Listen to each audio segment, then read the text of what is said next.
Thank you all for coming and joining us in this celebration of my mother's life. We all love her dearly. It would be so easy to talk about so many things about my mom.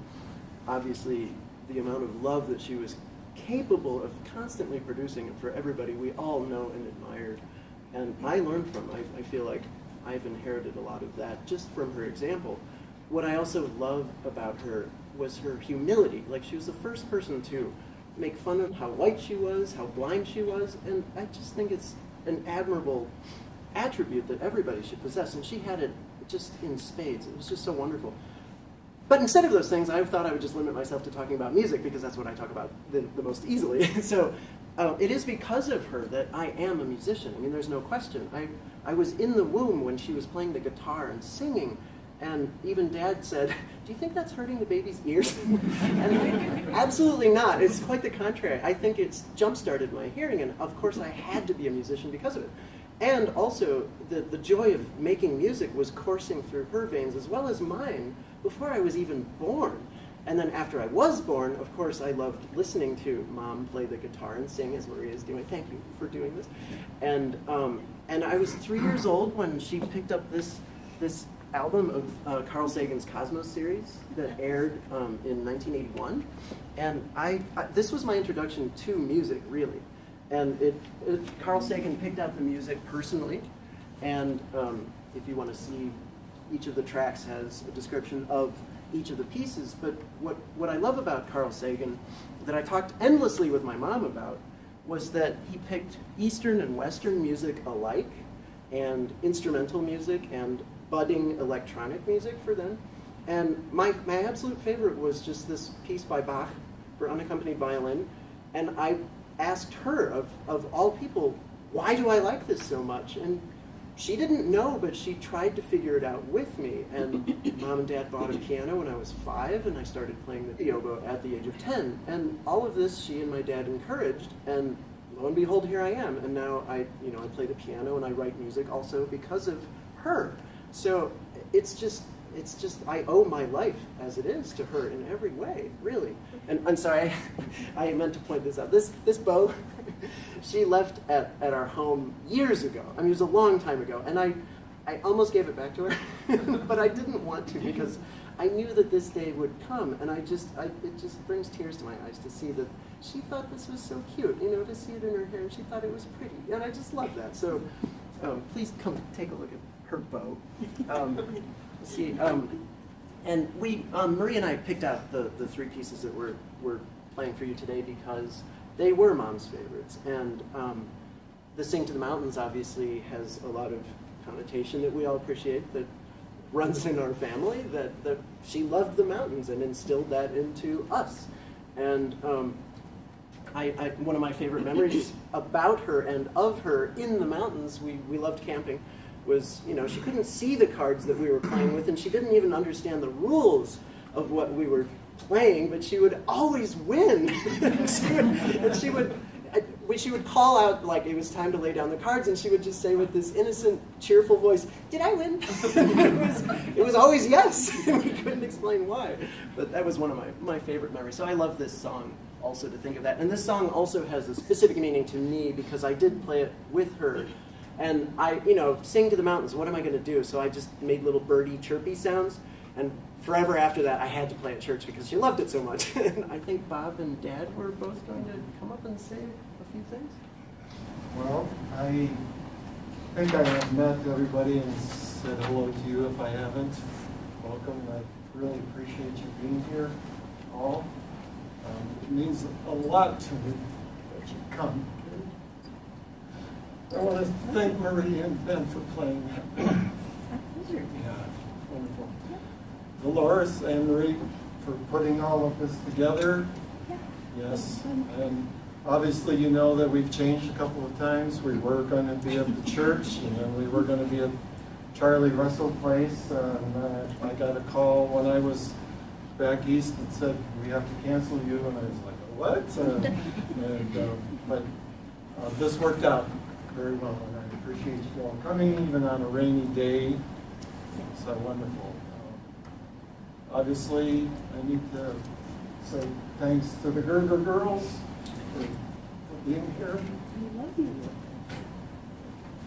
And all of Patty's other friends and relatives, thank you so much.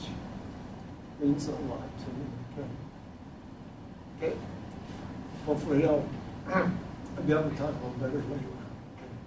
We'll turn it over to Bob.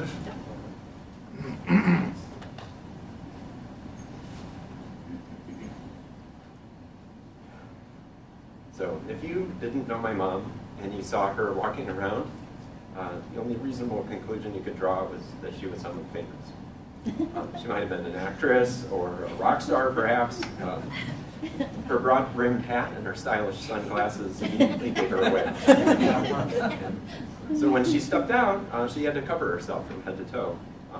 She always told me it was to protect herself against the sun, but I think that was just a clever ruse to keep her fans at bay. Mom also had a profoundly deep secret that she didn't tell anybody. She loved chocolate. I bet you guys didn't know that.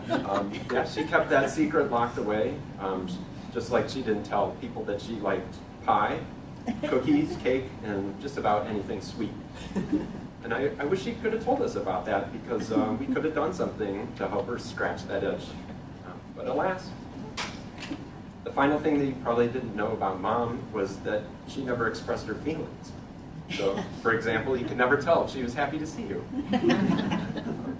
The bouncing up and down, or the outstretched arms, or a huge hug that you got after you stepped out of the car. Like, none of these things gave away her feelings.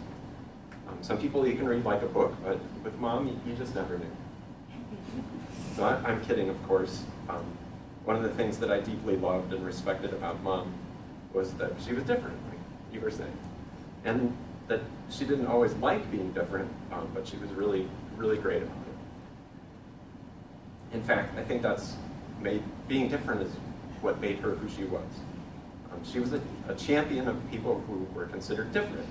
And I know she hated the word disabled, but she was a champion for the people who were challenged in some way. So let me give you a good example. I remember when Ben's piano teacher gave birth to her son who was diagnosed with Down syndrome. Mom was the first person that she called, because she knew that Mom would be able to provide the emotional support that she needed at that time. Mom basically made a career out of helping people overcome their limitations. I mean, she got her master's degree in special education, for crying out loud. She used that degree to teach people to find their voice and express it in writing. And that was very inspiring to me. And the honest truth is, she inspired me to go to graduate school and enroll in a program that would help people find their calling. And I didn't do it in the same way that she did, of course, but the parallels are definitely there. Related to writing, Mom loved to tell stories and reminisce about funny or surprising things that happened to her. And I wish she could have taken the time to write these stories down, because she and Dad had some pretty fun adventures together. Like the one time they lived in the Indian reservation in Rocky Boy. Dad had a horse named Fury. And one night, as the story goes, they were both trying to go to bed, and suddenly the house started shaking. And they jumped out of bed to figure out what was going on, ran outside, and there wasn't a cataclysmic event or earthquake. Turned out it was Fury was using the house as a scratching post. And he must have found the right spot, because he was so into it that he butted out one of the windows in their house. I mean, seriously, how many times has that happened to you? Toward the end of her life, it was really tough to listen to Mom tell the same stories over and over. I wanted to run away, or to scream at her and tell her we've heard this story so many times. But the thing that I think she was trying to do was basically to hang on to something, just anything. And it was especially hard because Mom was always the one who was quick to say, 5 years ago, on this day, we went to the coast, or last summer we took Mom and Leslie to Brown University. She had an amazing ability to remember the dates and events. So amazing, in fact, that I became lazy and I didn't remember the things that we had done and when we had done them. And I think that is the irony. It's the person that we trusted with our life events is the first to lose its memories. However, that's not the version of Mom I want to remember. Instead, I want to remember the good times that we shared, like the time she came to Pittsburgh for my birthday. Dad baked a cheesecake, and Dad doesn't bake anything, but he makes a really good cheesecake. And we were enjoying our cheesecake. We also had some liquid refreshment, and before anybody could stop her, Mom grabbed my beer and put it over her cheesecake, and we laughed about that. The real tragedy, of course, was that she had to go get another slice of cheesecake. The last memory I will share with you today is a speech that she gave at our wedding. I don't remember the specifics because that was 17 years ago, but I do remember the gist. She said that the reason that we're here, and the only reason we're here, is because of love. And I think Mom nailed it. The rehearsal dinner, the flowers, the bridesmaids, all of that. That wasn't why we were there. I think the real reason we were there was because of love. I think Mom embodied that message her whole life. She was all about love. It just radiated from her. So I think that's why we're here today. This is a memorial service. And this is about how we choose to remember my mom. Or your friend, your aunt, your wife. So I want to challenge each of you today to be like my mom. Tell funny stories, eat lots of sweets, and especially that, and love each other with the unconditional love that she shared with you. Thank you. I want to echo Bob's invitation for all of you after we've done the video or something, or I guess before, because that's going to be the last. Stand up and tell us how you interacted with our Patty, especially if you did it in her adult life. Because when they went off to Ohio, Patty went off to Ohio, and that was really an amazing thing. It showed her bravery. So please stand and tell us of the things that you shared with her. And I know we're all saddened by Patty's early exit from our lives, so I'd like to read from the scriptures that tell us about the reunion with the departed loved ones that we will have. First, let's go to Moses 1:39. For behold, this is my work and my glory, to bring to pass the immortality and eternal life of man. Daniel 12:2. And many of them that sleep in the dust shall awake, some to everlasting life, some to everlasting contempt. That outcome depends upon our faith in Jesus Christ, the Son of God. And Patty believed in him, truly, truly believed in him. Matthew 25:26. But the righteous shall have eternal life. St. John 3:36. And he that believeth on the Son hath everlasting life. Chelsea's up there with Mom and Dad waiting for us. St. John 17:1-3. These words spake Jesus, and lifted up his eyes to heaven, and said, Father, the hour is come. Glorify thy Son, that thy Son may glorify thee. And thou hast given him power over all flesh, that he should give eternal life to as many as thou hast given him. And this is life eternal, that they might know thee, the only true God, and Jesus Christ, whom thou hast sent. Romans 6:22-23. But now, being made free from sin, and becoming servants of God, Ye have you first unto holiness, will become fruits unto holiness and everlasting life. For the wages of sin is death, but the gift of God is eternal life through Jesus Christ our Lord. One last one. Jacob 4:11-12. Wherefore, beloved brethren, seek not to counsel the Lord, but to take counsel from his hand. For behold, ye yourselves know that he counsels in wisdom and in justice, and in great mercy over all his words.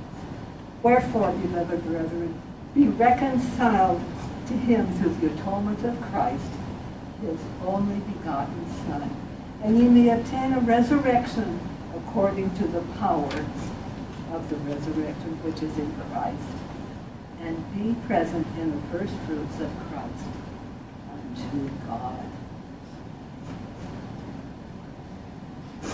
I am amazed to be here giving this talk. With my health history and being the oldest of the 5 Gerger girls, who all loved to sing, it was so perfect to have the song as first. Thanks to Deloris, after our mom passed, we all started having a sister's getaway every year, just the 5 of us together. Guess what we did most of the time? Sing, giggle, eat, chocolate.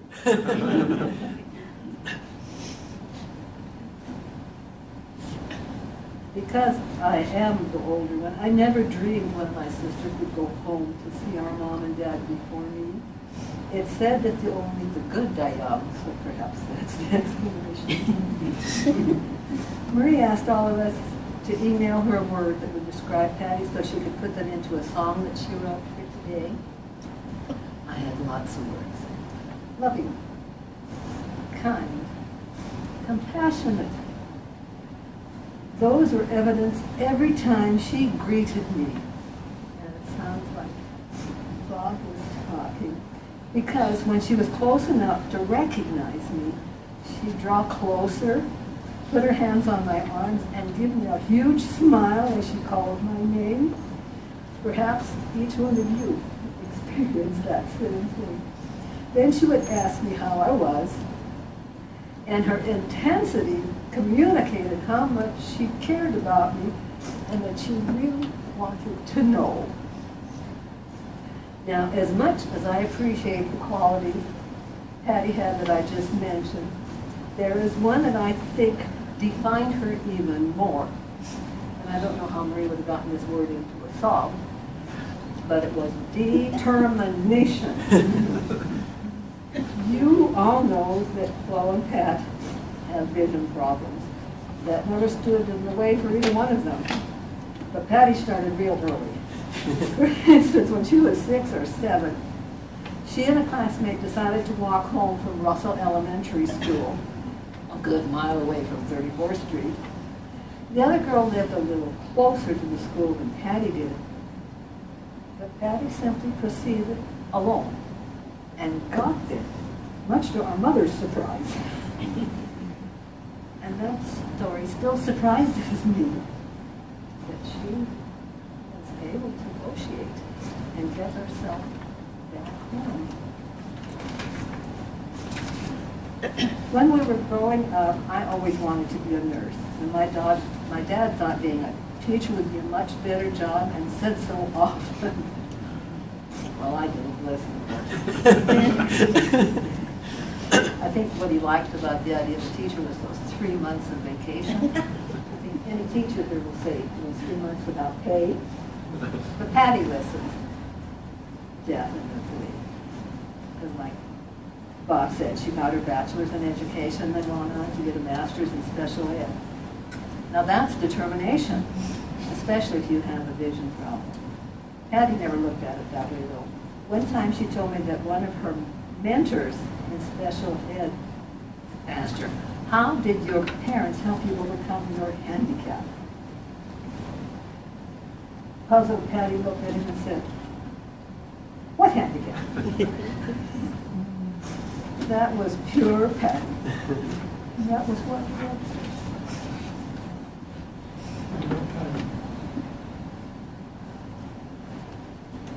Speaking on the lighter side of what he's saying, when Patty was about 4, Rick came home. And the first thing Patty said, take her back.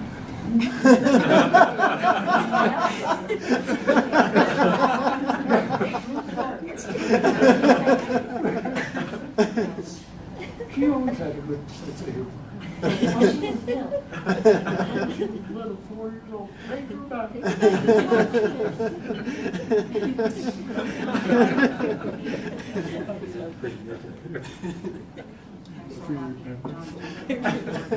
Okay, I'm gonna read some songs, a couple of songs.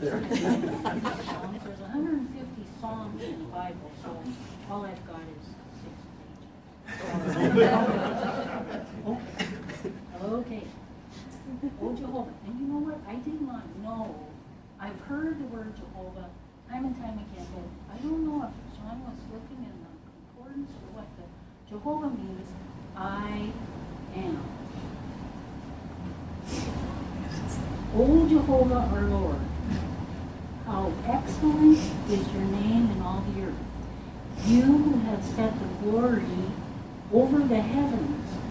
When I see your heavens, the works of your fingers, the moon and the stars which you have ordained, what is mortal man that you remember him, and the Son of Man that you visit him?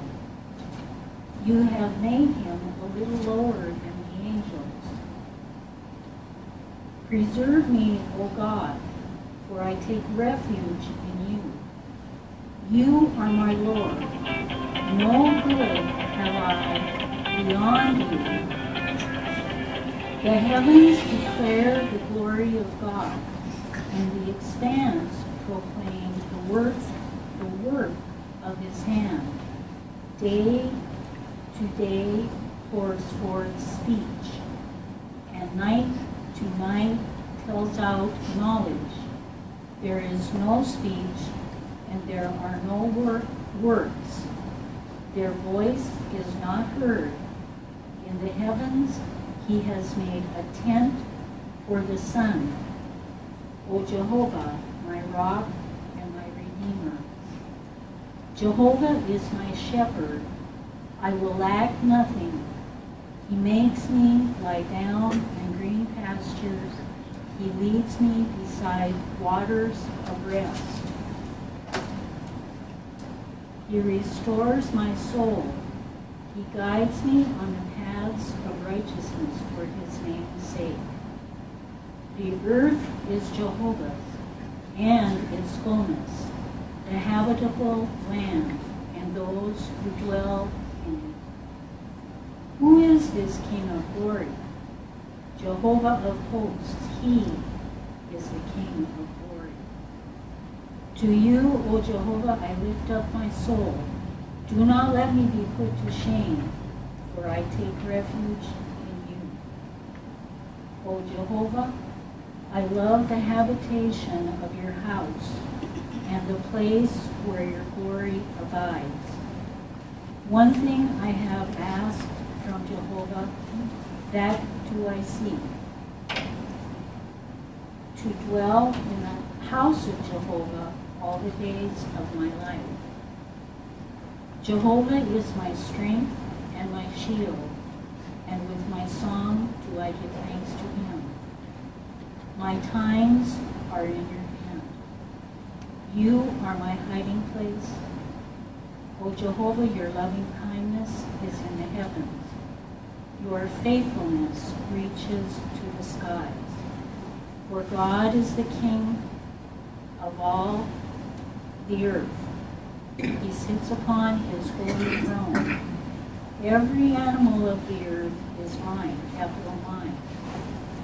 The cattle upon 1,000 hills. I know every bird of the mountains. I am aware of everything that moves in the field, for the world is mine. God's loving kindness endures forever. God is my helper.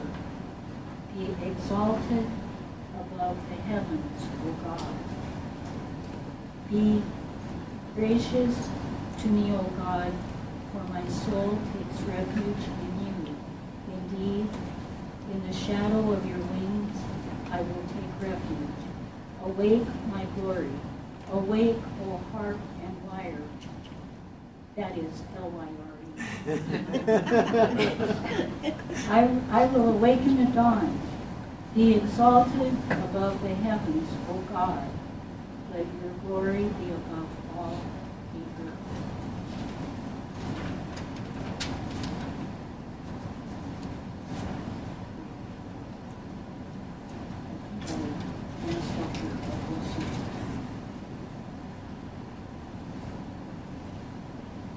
The sparrow has found. The day is yours, the night is also yours. You prepared the moon and the sun. You established all the borders of the earth. You formed the summer and the winter. The sparrow has found a home, and the swallow a nest for herself, where she may lay her young. O Jehovah of hosts, my King and my God, blessed be. Blessed are all those who dwell in your house. Righteousness and justice are the foundation of your throne. O Lord, you have been our dwelling place in all generations. Behold, the mountains were brought forth, and before you give birth to the earth and the world. Indeed, from eternity to eternity, you are God.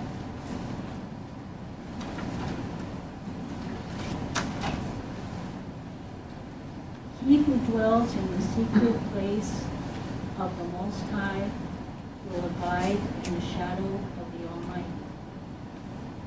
He is my rock, and there is no unrighteousness in him.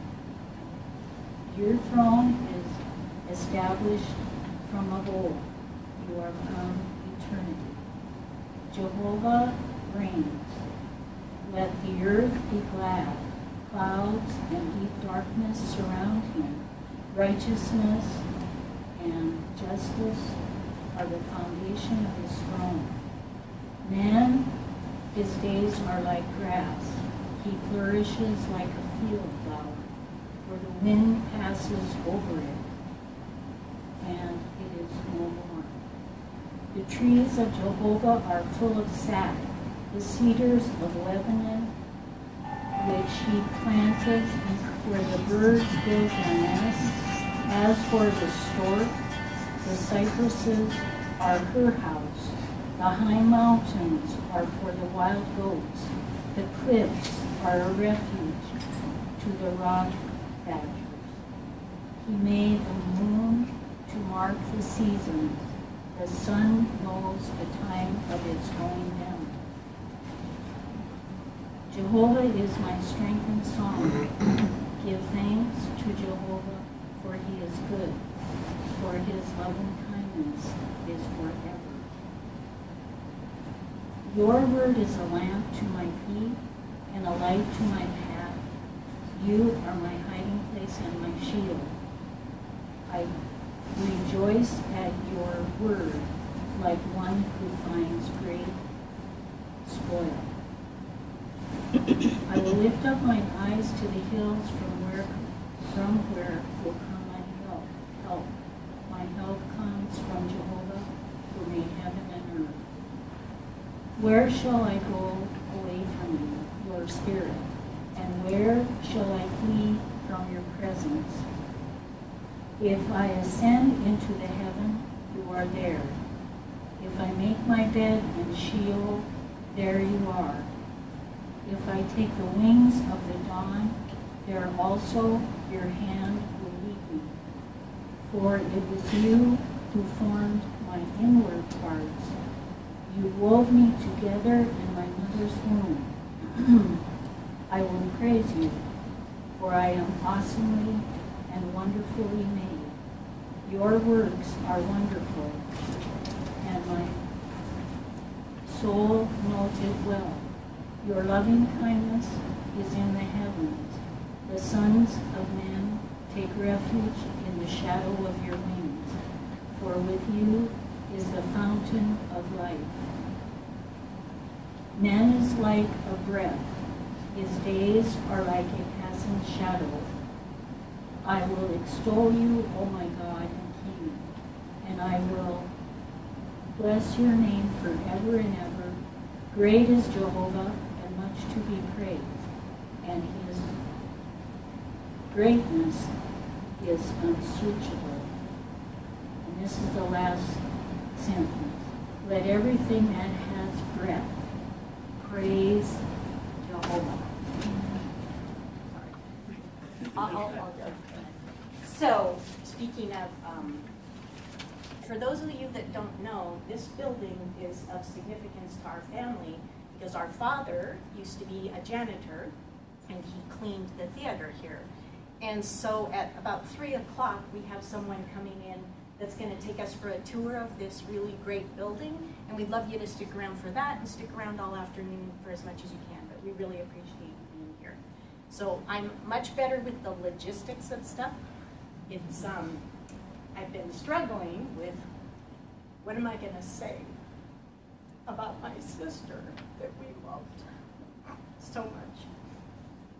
You guys, everybody that's gotten up so far has been phenomenal. And, you know, she just, all of the themes that I wrote down, everybody's kind of already talked about. And I thought, how am I going to even begin to communicate what she meant to me? And I thought, well, maybe what I'll do is I'll talk about, she was a teacher. What did I learn from Patty? What did she teach me? And the first one, the first thing she taught me was unconditional love. We've heard that already a couple of times today. John, I love it that you got up and said the story about Patty wanting to send Marie back. It was a family funny, you know, that Patty wanted to send Marie back. Patty didn't want to send me back. She was older by the time I was born, so like I was Patty's baby. I think Marie was probably more Gloria's baby because Gloria was old enough, but I was Patty's baby. And she loved me to pieces. And like, so all my life, I think, of course, everybody's going to love me like Patty because I felt that when I was little. So she totally taught me unconditional love, and it became a really important part of my childhood that I just felt loved, not just by Patty, by my entire family, and certainly not by my family. The second thing she taught me is that different really is a wonderful thing. You know, I didn't know Patty and Gloria were different when I grew up. I never thought about it at all. When I got older, I started noticing, you know, if I'd be out walking with Patty, like I'd notice people looking at her, right? And you know, the first thing, honestly, that I wanted to do was just pound them. How can she's such a beautiful, wonderful person? You know, how can you even think that just because somebody looks different? But honestly, what that taught me, I think it's one of the reasons to this day I stick up for people that maybe aren't, they're a little bit more the underdog. They might not be the ones that are, you know, born with as much pizzazz and stuff. And the second thing that it really taught me is I shouldn't be judging others, because I can do that really fast. I could look at people and make some snap judgments, and I remember people would do that about my sisters, and it just ate at me. So it's one of the things I try to think about every day, because she was different, but she was just so wonderful with so many gifts. The third thing she taught me joy. I mean, she had moments when she wasn't happy, but they were few and far between. And everybody's described just this pure sense of joy that exuded from her all the time. She was always there with love. She was always there with acceptance. She was always looking to have a good time. We loved having good times together, and we were also excited when we would see Patty because we knew that it was just going to be a good time. it's one of the positive impacts that she had on everybody that she met and knew. I can't think of anybody that met or hung out with Patty that would have come away thinking, you know, that she's not a joyous person. It was just in her. She exuded it. She taught me kindness. I mean, if you think about Patty, like, people can be nice. She was truly kind. It was in her. She embodied kindness. And in fact, you could tell if she saw unkind situations or unkind people, it fundamentally bothered her. Like it ate at her if she saw unkindness. And so she was truly just a kind person. And you know, when I think about that, sometimes I get complacent. I do. I get jaded. I'm complacent. And I think about her and how truly kind she was, that it never moved from her. And I wish that I would be more like that every day in my life.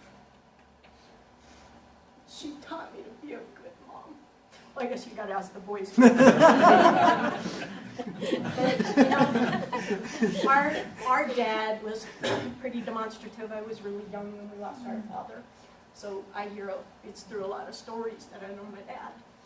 But he was the loving one, he was the kind one, he was the joyous one. And my mother was very nice, but she wasn't as demonstrative. But my sisters were. And when I saw Patty with Bob and Betty, and just this pure love for your children, and that you could discipline them and put them on the right path, but you could just shower them with love. And that they knew every single day she loved you boys so much. Like you can't even put it into words. And I really hope that my sons know that I feel that same way about them. She taught us to be a good mom. She taught me I should slow down sometimes. I rush through everything. I'm always doing something, I'm always rushing. But Patty, she couldn't. I mean, she wasn't built like that, plus, you know, for a lot of reasons, she couldn't. And so, when I was with Patty, we would slow down. And sometimes I'd be like, oh! But mostly it was that I really learned to just enjoy the moments while you're with her. And it was just such a great treat and things that I should do more often and still don't. You taught me you can overcome nearly anything. Loretta talked about this too, like, you know, despite the fact of some of her limitations, and to this day, I think, God dang it, why couldn't she have been born in the era of a driving car? You know, the driverless car, she would have been so happy to go places by herself. But she powered through, and you never knew that she had any limitations because she just did it. She had perseverance, and I just loved that about her. So many things. The two amazing sons that you guys raised are just incredible.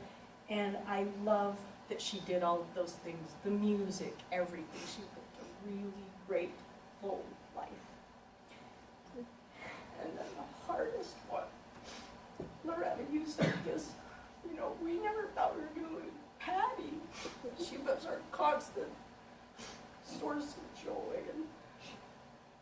But she taught us we should go on without her. She wouldn't want this to be sad, you know. One of the things that we all agreed on is she isn't going to be a downer. We're all crying. But she lived a very joyful life. We want this to be a celebration. We want this to be a really joyful life. And what she wants, she'd love for us all to get together and talk and mingle, share stories, food, drink, chocolate. I probably didn't drink enough of it. There's a little bit of it over there. That's what she would want. We're sad. I miss my sister every day. But she wants us to go on. She wants us to carry those things, that joy, that incredible sense of family and friendship and kindness. I think that's what she wants us to do. Okay, back to logistics. I'd didn't prepare anything. I just prayed God would send me the words to say because we loved her so much. And I had the privilege of taking care of her one of her last years. And it was a privilege. It was a great privilege. When I got there, Pat and Rich bought their house by Glacier, so they could go to Glacier. They loved it. And she wouldn't go. And so one day I said, Patty, how come you don't want to go to Glacier? And she said, well, the animals were molesting young girls back in the 70s. So she remembered that then, some people killed by animals. So she didn't want to go. So we got her to go to lunch at the lodge, and she did that. It was a big step. And then so we'll go, let's take a picnic. So we would take a picnic. And by the end of the year, we were going there like 2 times a week. And you can take a look at all the pictures we have over there. She snowshoed. We biked almost to the top of Logan Pass. She did. And every 5 minutes she'd go, can we go home? Can we go to the car? We gotta go get Mommy. And we say, oh, let's just go a little farther. We'll just go a little farther, honey. And then when we got back, she'd hug me and she goes, oh, thank you.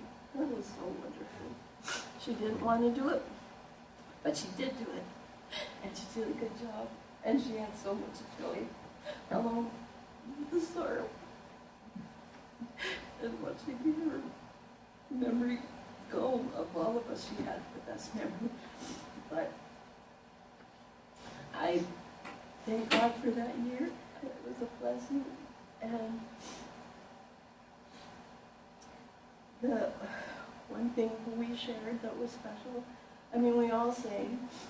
Patty and I seemed to take up the guitar more than Dor played too, but just waiting for Patty and Rich and the boys to come for the summer, and we'd sit around and play guitars for hours. And we weren't the best, but we had fun doing it, and we loved each other, and we loved sharing that. So hopefully, and Loretta's, as you know, I did send out an email and said, what was your favorite thing? And I was going to try to write a song, but it never came to me, so maybe over the years something will come. But Ben and I picked 3 songs that we thought Patty's were favorites of hers. Sing to the Mountains, Sing to the Sea were her favorite things, going from Ohio and going to the mountains and then going on to Oregon and spending the summer. It was just a joy. And we will miss her every day, but we're celebrating all the wonderful things she was, and I know all of you have more stories. So Ben and I are going to do one more song on Eagle's Wings, which is one of her favorites at church. And I would probably vote for this to be my favorite that Mom liked. And when Marie suggested that we pick pieces, this was really the only title that I could recall. But I do remember loving it a lot. And instead of writing, a completely original piece like we had talked about, I thought it'd be fun to write something, for the oboe that would go along with the music that she loved, instead of just badly improvising at church like I was wont to do after she liked the Sing to the Mountains from before. I wanted to just talk about, I've never been here before, and this building has such significance to all of us because of the movies and your father, working here, that she instilled into me, and I'm sure Bob too, the love of movies. And while Mom and I really only ever talked about music, and I already mentioned Bach and Mozart, I'd love to mention Beethoven because I tried to instill as much into my part about Beethoven as possible. You've all seen the movie Fantasia, which Mom adored. She and I liked the Greek mythology one best, if you remember that one. That was set to the music of Beethoven, his Pastoral Symphony. And he wrote it knowing full well that he was going deaf and there was no cure. And he considered suicide. And Mom and I really, it resonated with us because she was legally blind from birth. So for a great composer to lose his hearing, I felt the same sadness for Mom. That it's most people's primary sense, the sense of sight. But for her, it was the sense of hearing, and I swear she instilled that into me. And we would have conversations where we wouldn't even make eye contact, really. but we would understand all of the emotion in each other's voices so much just because our hearing was so primary, really. So, and I wanted to just do a little aside. The eagle is such a great image as an animal, and less charismatic is the North Atlantic giant octopus, I think it is. I was watching some BBC series where David Attenborough was describing this animal, and I was like, that's Mom!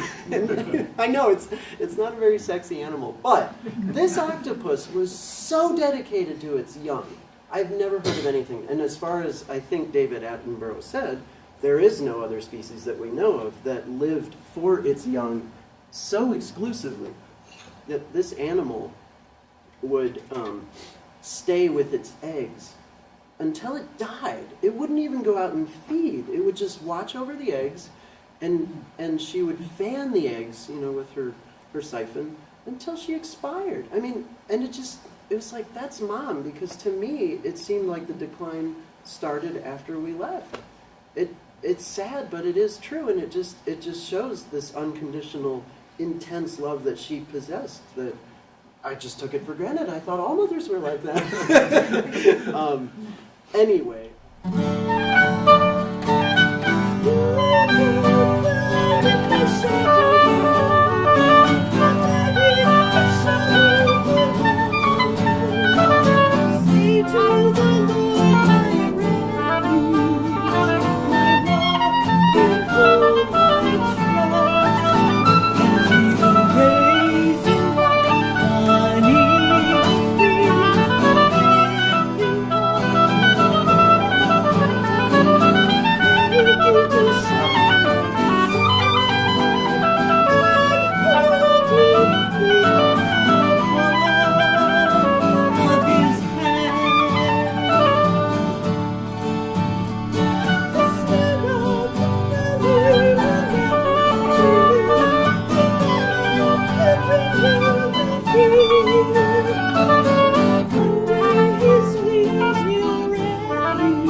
So now is the time when we would invite anybody to share any memories of Mom.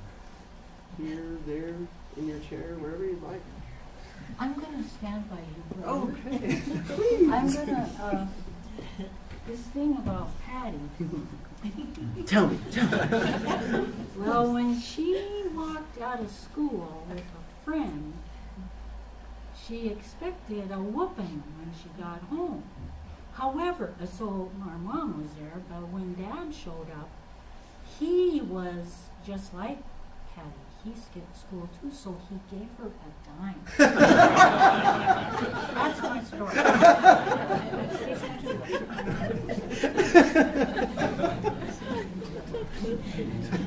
I do have one. I was mentioning about an electric or self-driving car. Well, where we lived, we had a dirt road, so I thought I'd take her out there to let her drive. So she got behind the wheel, of course. The first thing she said is, "Which one's the brake?" Safety first. This is a lot more powerful day than I expected. All the emotion, love. It is harder to talk up here than thinking. But I'm Dave Stevenson. I live next door to Patty.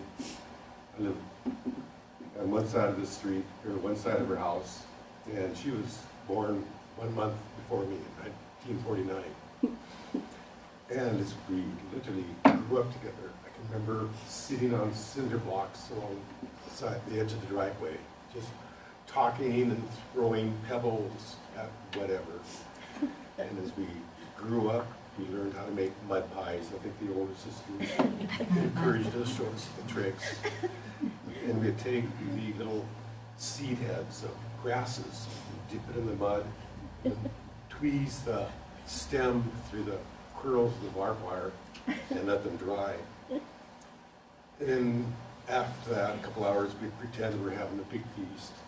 When foxtail grass came to the season, we'd make big fish. Really good days. Summer, we played a game called Kick the Can until the parents got upset because we were scuffing up our shoes. So we changed it to a carton, and it was kind of a hide-and-seek game. And I can't remember how Patty managed to do that, but she was there with us. And there's the Stevenson kids, which I was a part of, and then the Grigger girls. And their the fence that we used to hang the fish on, that ended up getting removed. First there was an opening, and then because of all the play in the garden, that was sometimes a garden, but that was our play area between the two families, and that fence had to go. There was no fences between the Stevensons and the Griggers. Their basement was a big library, 2 rooms. And we'd go down there and play games. And put on plays. Between the 2 rooms, there was a curtain, and I remember between the 2 families, mainly the Grigger girls, putting on plays down there. It was so much fun. And we went through school together. And she was, my first concert I ever went to was with Patty up on 10th Avenue at the college. And as we grew up, got married, separated, we'd get back together for events. And whatever sayings I can remember so clearly is, "Oh, Dave, do you remember when?" And she'd go into a story. "Do you remember when?" And those were such fun times. So I loved her. She was my first, my oldest friend. And as you go on, just think to yourself, you think of Patty, remember when? Hold up. I have a story about David. We came to his house for a visit one day. I don't know if you remember this. Opens the door and he says, "Patty, you finally grew into your hair."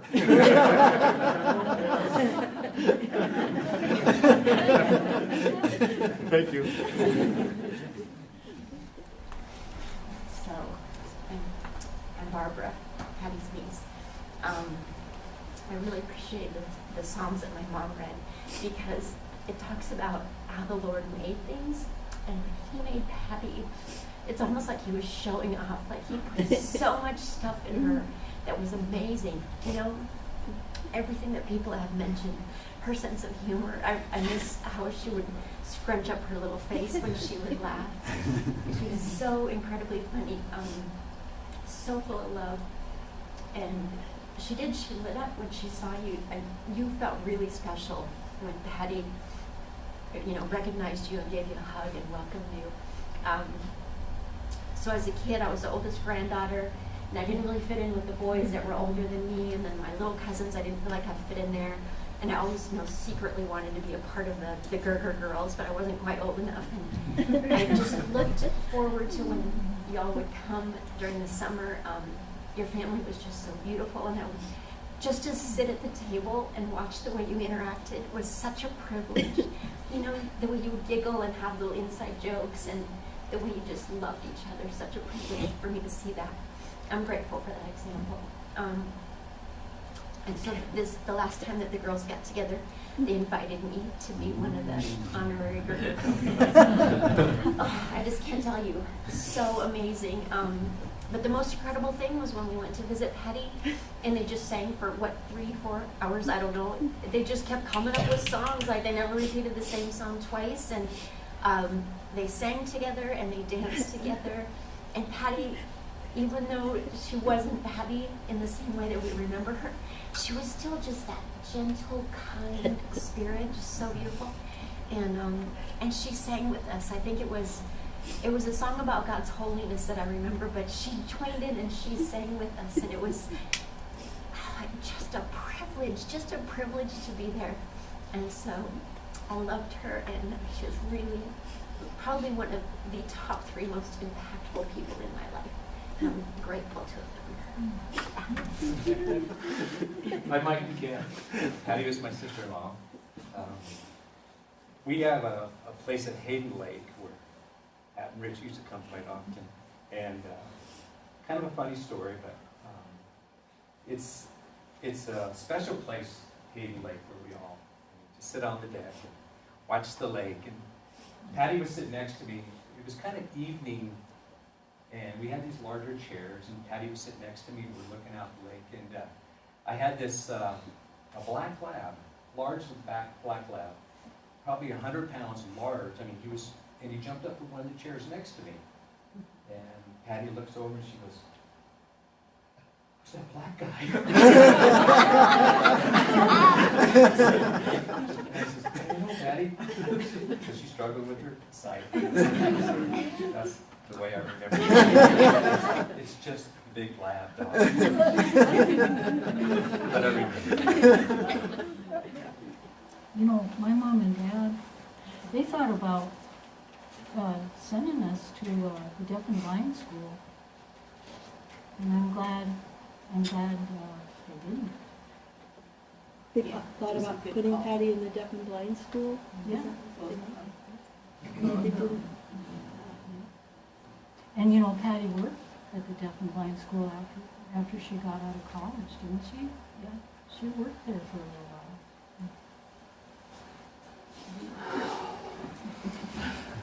I'm Walden Legacy, Father. I was Patty's second nephew. And I'm not crying because I'm sad, I'm crying because I really like Patty, and I know I was happy Patty got to go as fast as she did. And I know how much love Heavenly Father had for Patty, and how much he has for all of us, and how much she had for me. I can't remember it all. I remember one time when I was 5 years old, Patty was going to college, and for some reason she had to have a little kid for something to do with her. That's a bad sign. She spent the whole day just with me, and I felt so special that day. And I've always loved Patty and been really close, and I was really glad that, I think it was a year and a half ago, we decided to go make a trip up and see Patty, and I hadn't seen her for 13 years. And she remembered me for a little tiny bit, and I was really glad I took that time to do that. Thank you for all being what you've been to me.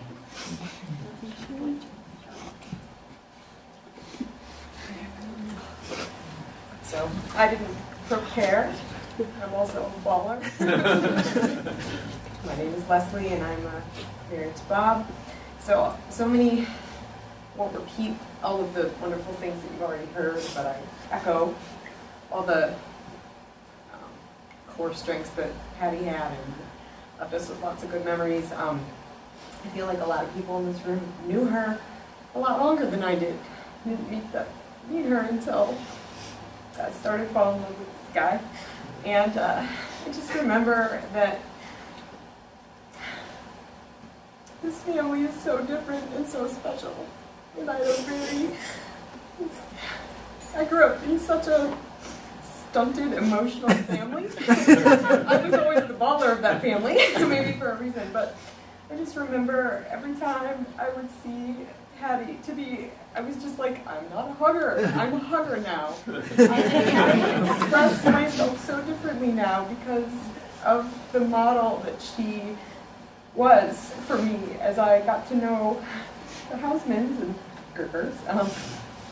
I'm just really grateful for all of the wonderful things she had to share with us. I will also say that one of the, I always felt like she was full of surprises in the sense that she was so little, but so powerful. And I remember one of the first times I ever heard her sing. So, Ben, you heard her sing from the womb. I didn't hear her sing until I was, 21, and she was up in front of, it was a church service in Bowling Green, and she got up there, and I was just like, who is making that sound? It cannot be this little person up there. It was so incredible. So it just really, she exuded an inner strength that came out through her voice and through all that she did. I will say one other thing, this, as Bob prepared his amazing remarks, he said he wanted to keep it light, and so I offered him this joke, and he didn't take it, maybe for a good reason. But one thing that I appreciate as the wife of Bob, one thing I appreciate about Bob is that he's like this perfect blend of his parents, and I feel like Patty helped him learn how to talk to women. And Rich helped him learn how to listen to women. And somebody who likes to be directive and likes to be heard. I feel like that's the perfect blend, but I do feel like she just had this way of connecting with people that is so special. I always cherish her memory for that. Thank you. Okay, I'm not coming up there because I have to hold it and scope. But, so, Patty's niece. And I got to be part of all the younger cousins. And right after it happened, I told Bobby one of my favorite memories was we played in their trailer all the time when you guys would come. It was awesome when the Hausmans came to Montana for the summer. And so we're playing in the trailer, and Patty comes up at night and she's like asking her, "Tinkle, tinkle."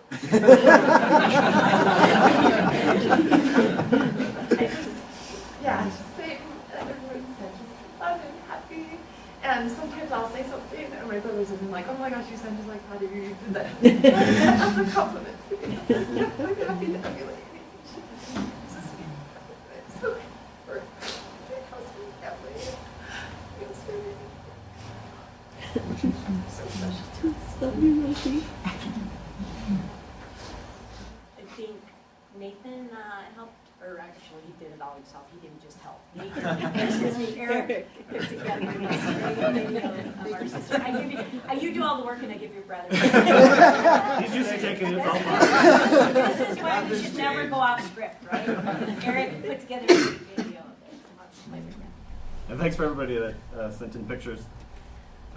They kept coming in, and it's about 13 minutes long, so appreciate it. And, Rich picked out the first song, and then my wife picked out some of these other songs. Thank you, Eric.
must have been cold there in my shadow to never have sunlight on your face. You were content to let me shine, that's your way. You always walked a step behind. So I was the one with all the glory, while you were the one with all the strength. A beautiful face without a name.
that I heard of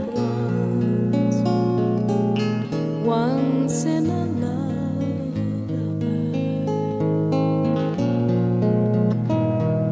Somewhere over the rainbow skies are blue, and the dreams that you dare to dream really do come true. Someday I'll wish upon a star and wake up where the clouds are far behind me.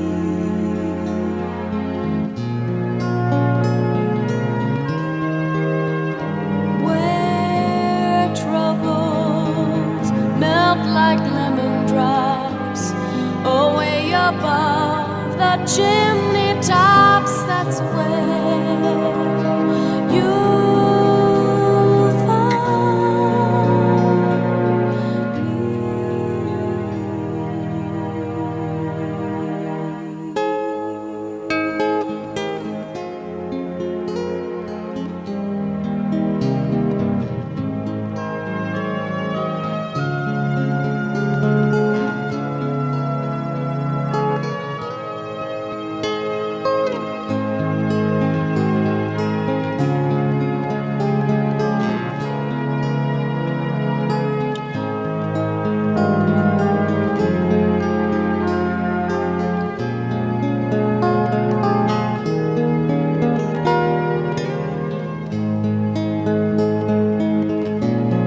Someday I'll wish upon a star and wake up where the clouds are far behind me.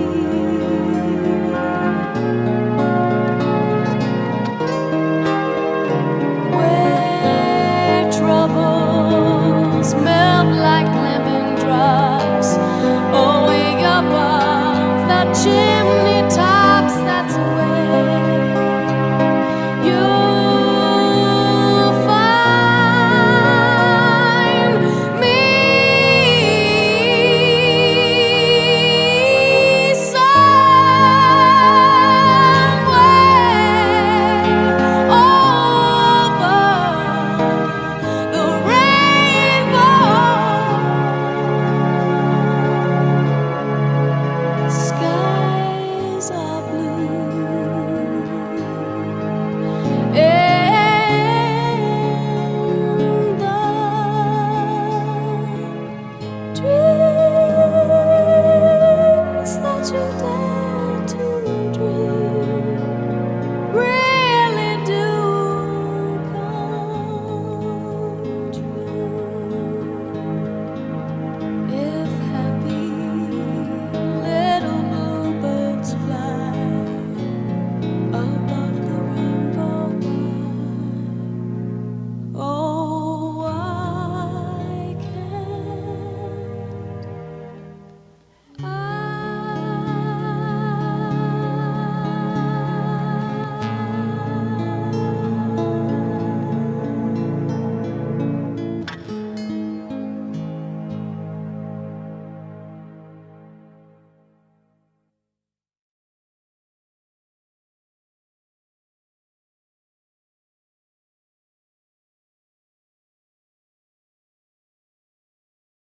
I guess we're closing with a song that has lots of significance again for Mom. You remember how I mentioned it was kind of a chore to play at church this instrument very badly because I was just beginning and I sounded terrible, but she enjoyed it so much that she wanted me there. And she kept trying to convince me that this was so great, and I was like, yes, Mom. And it was this song that we finished a couple of church services with, where I had to finally admit to Mom, yes, you're right, this is fun. Because, there were like 10 guitars all playing, simple chords, and it sounded really cool.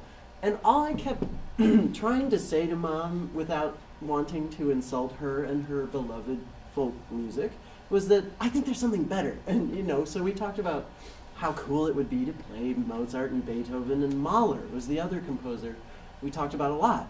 And, so she had heard of these other composers, but I convinced her that Gustav Mahler carried the torch after Beethoven. And fast forward to after I flew the coop, I was so proud of my mom auditioning and winning a spot, singing with the Toledo Symphony Chorale. So she actually got to sing Mahler's Second Symphony and see for herself and not listen to me go on and on about how great all of these composers were, including Mahler. And the way she said it, after I think it was the first performance, she said over the phone, she said, "You're right. I don't know why, but there's something about Mahler who just tears your heart out." And I said, yes, and this is what I do, and this is what I love, and I have you to thank for it, and I'm so glad that you know firsthand what I'm talking about.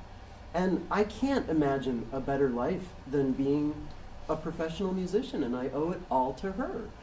I love, Marie reminded me, these are her handwriting, her writing out the chords because she couldn't see, and it just, I don't know what else to say. It's just magical to me that the relationship a mother and child can have, that she probably never would have pursued that and sung Mahler had it not been for me, but I wouldn't be me were it not for her. So I can't think of a better way to finish. And please do join singing with us, because neither of us can really get through. and she would want us. Yeah, it's a nice communal effort way to end.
video on YouTube that I threw together for Mom's birthday that some of you might have seen.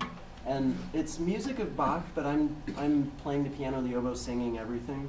Yeah, that's all I'll say. It's kind of sad, but I think it's appropriate. B minor works well for this emotion and this instrument, and that's kind of why I chose it. It's actually very unusual. I've played it for lots of people, and it mixes genres in ways that nobody's ever heard. And I owe that to Mom as well. You know, that my best description is that it's like the Beatles performing Bach.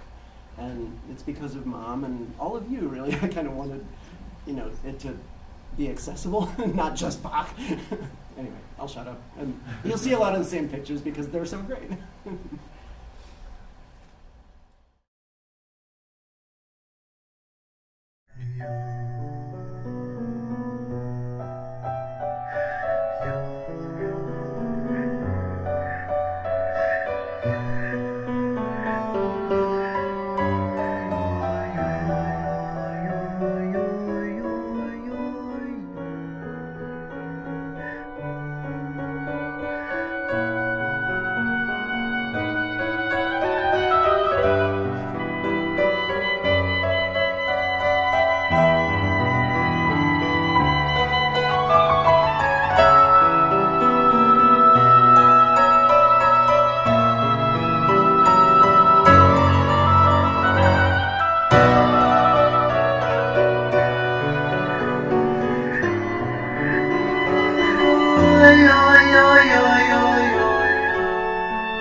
There's another reason why we're all here. I have a little story to tell.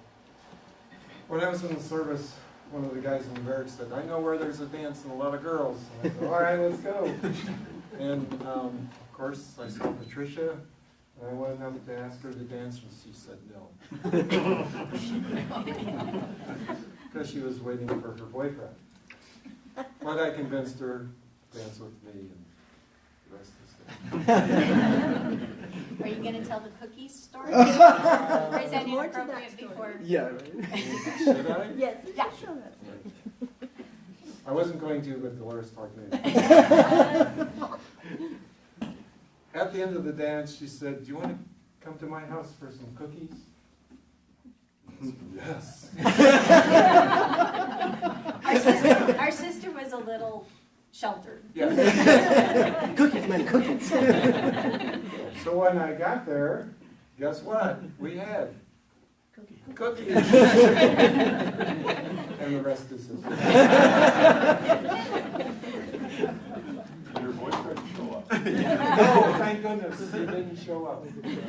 Maybe that was one of those light refusers.